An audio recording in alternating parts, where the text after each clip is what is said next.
Aku sering mendengar kalimat bahwa Indonesia adalah bangsa yang besar. Ada banyak sekali keanekaragaman, suku, agama, ras, adat istiadat, dan lainnya tumbuh dan hidup di Indonesia, saling berdampingan. Aku dari Jawa, kamu dari Batak, dia dari Dayak, mereka dari Asmat, dan yang lain dari berbagai suku di Indonesia. Memang bangsa kita begitu besar ya.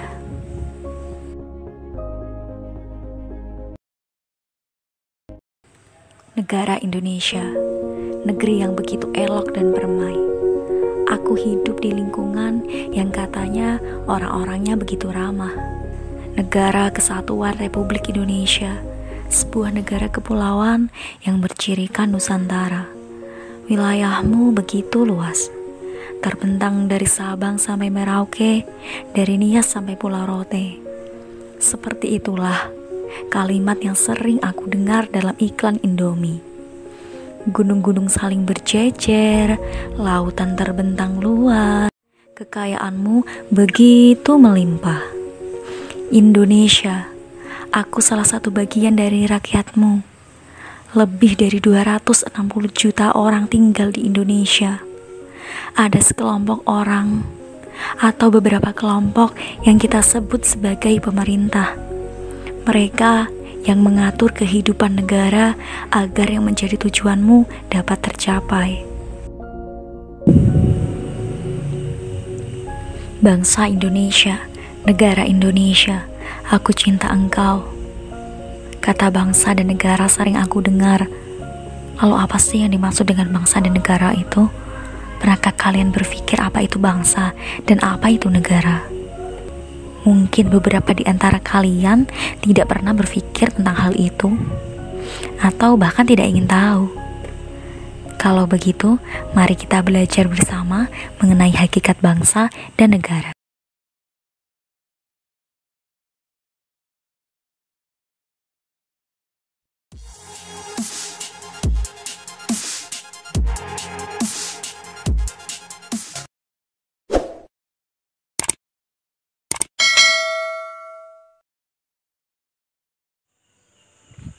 Hakikat bangsa dan negara.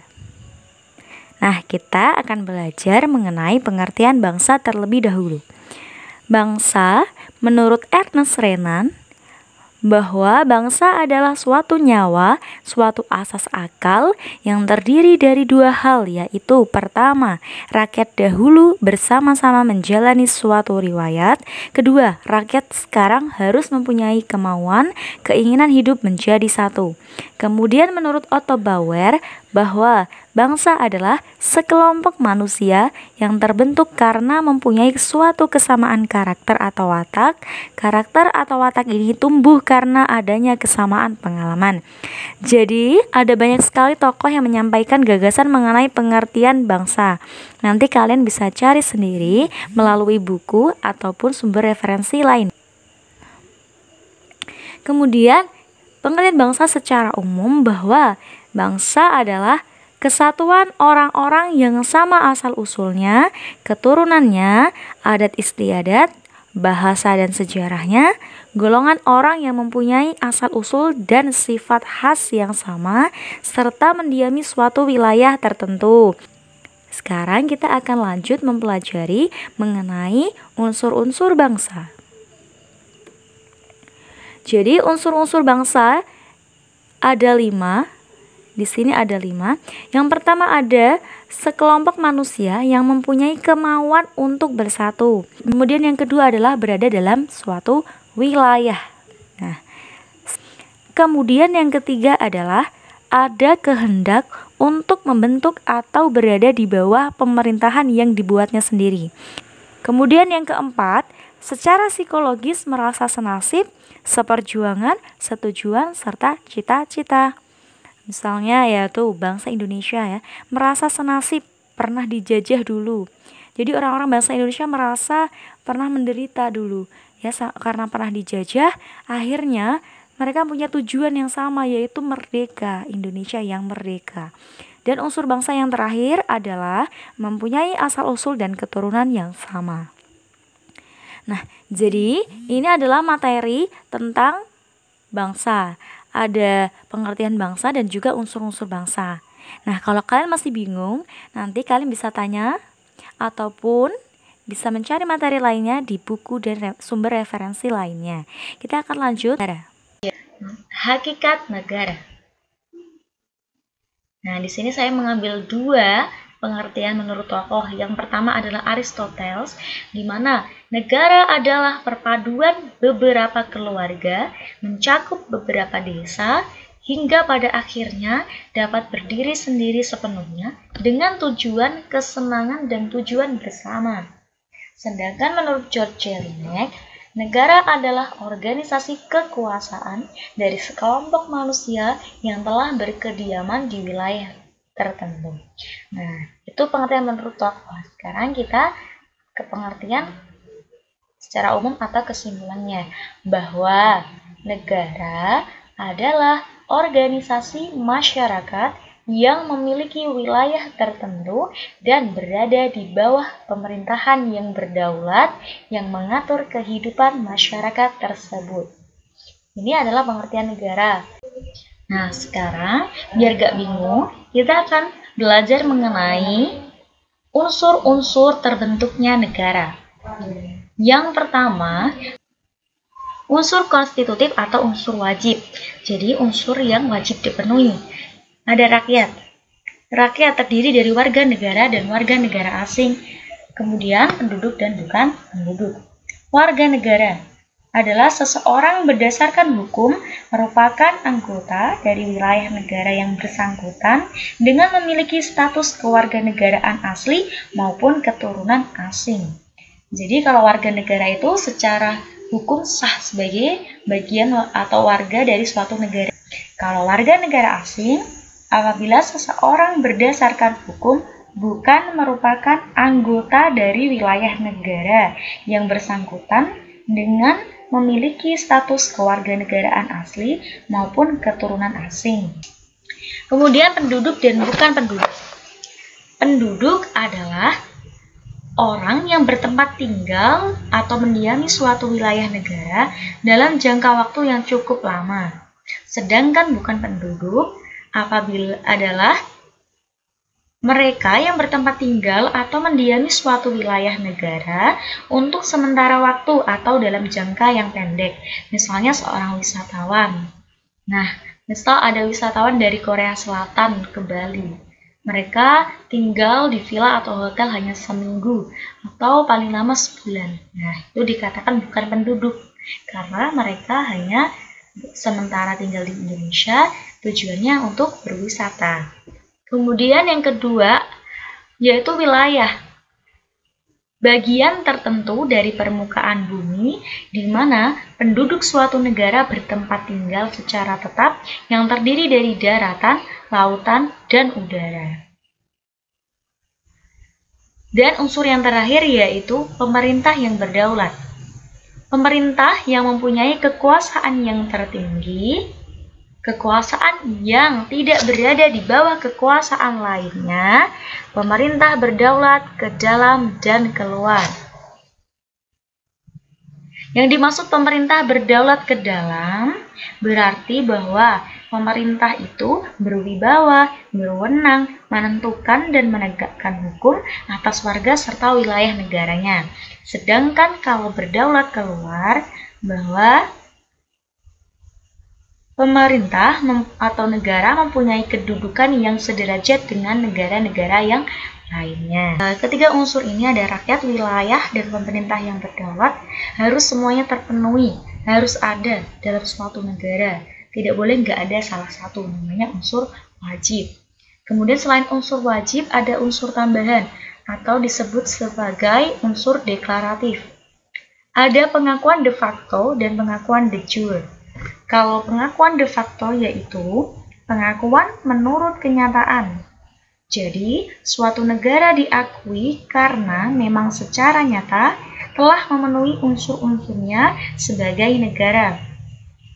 Ada pengakuan de facto bersifat sementara dan pengakuan de facto bersifat tetap. Kalau pengakuan de facto bersifat sementara, berarti pengakuan yang diberi suatu negara tanpa melihat bertahan atau tidaknya negara tersebut di masa depan.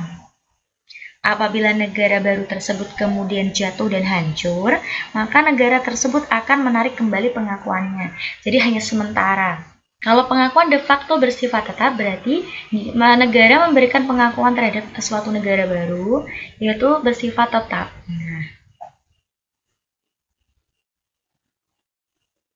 Kemudian kita lanjut ke pengakuan de jure. Jadi de jure, jelas ya bahwa hukum, pengakuan berdasarkan hukum. Jadi secara hukum internasional, negara tersebut sudah diakui sebagai negara. Jadi negara yang baru atau negara yang baru merdeka diakui sah sebagai suatu negara secara hukum internasional. Kalau unsur ini terpenuhi, maka sangat menguntungkan bagi negara. Misalnya dengan adanya pengakuan dari negara lain akan menimbulkan hubungan kerjasama yang baik dalam bidang pangan, kemudian dalam bidang teknologi dan lain sebagainya, sehingga negara baru tersebut menjadi lebih berkembang dengan menjalin hubungan dengan negara lain. Sekarang kita akan lanjut mempelajari mengenai sifat negara. Sifat negara terdiri dari 3. Yang pertama sifat memaksa, yang kedua sifat monopoli, dan yang terakhir sifat mencakup semua. Nanti kalian baca apa yang saya tampilkan agar kalian gak ngantuk.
Gitu kan, tadi sifat memaksa, monopoli, dan mencakup semua. Sekarang kita lanjut ke tujuan negara. Tujuan negara Kesatuan Republik Indonesia. Jadi di sini saya menampilkan atau menyampaikan tujuan Indonesia ya. Yang pertama, melindungi segenap bangsa Indonesia dan seluruh tumpah darah Indonesia. Untuk mencapai tujuan ini, pemerintah akan melakukan tindakan-tindakan, program-program yang bertujuan agar tujuan ini itu bisa tercapai. Misalnya dengan membentuk polisi yang bertugas melayani dan mengayomi masyarakat, kemudian ada Densus 88 yang bertugas untuk menangkap teroris, kemudian ada TNI yang bertugas untuk mempertahankan dan melindungi wilayah negara Kesatuan Republik Indonesia. Nah, ini bertujuan untuk melindungi bangsa kita dan pastinya masyarakat. Nah, itu tentang tujuan yang pertama. Kemudian kita lanjut ya.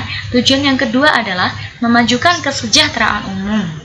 Nah, untuk mencapai tujuan ini, misalnya tindakan yang dilakukan pemerintah yaitu dengan membangun jalan tol, membangun jalan lintas provinsi, kemudian ada subsidi pupuk bagi petani, dan lain sebagainya yang bertujuan untuk memajukan kesejahteraan masyarakat. Nah, sudah paham ya? Kemudian tujuan yang ketiga adalah mencerdaskan kehidupan bangsa. Nah, untuk mencerdaskan kehidupan bangsa ini pastinya ditempuh melalui jalur pendidikan. Di pasal 31 ayat 1 Undang-Undang Dasar Negara Republik Indonesia tahun 1945, setiap warga negara berhak mendapat pendidikan. Kemudian dijelaskan lagi bahwa pemerintah menyelenggarakan sistem pendidikan nasional dan Nah, negara itu memprioritaskan anggaran pendidikan sekurang-kurangnya 20% dari anggaran pendapatan dan belanja negara. Jadi di situ jelas ya, tujuannya adalah untuk mencerdaskan kehidupan bangsa. Tujuan yang terakhir yaitu ikut melaksanakan ketertiban dunia yang berdasarkan kemerdekaan, perdamaian abadi, dan keadilan sosial. Perbedaan bangsa dan negara.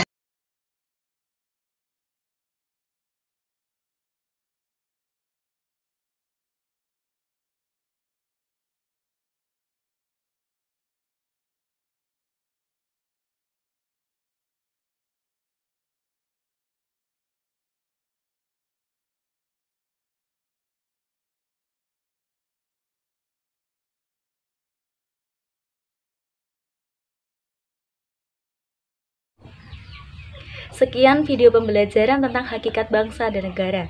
Materi tentang hakikat bangsa dan negara sangatlah banyak. Kalian bisa mencari lewat buku ataupun internet dan sumber referensi lainnya. Sekian video kali ini, sampai berjumpa di video selanjutnya. Jangan jadikan perbedaan sebagai sebuah halangan. Jangan jadikan perbedaan sebagai sebuah ancaman. Perbedaan menjadikan keanekaragaman. Perbedaan menjadi hidup lebih berwarna. Cintai bangsamu, cintai negaramu, cintai Indonesia. Wassalamualaikum warahmatullahi wabarakatuh.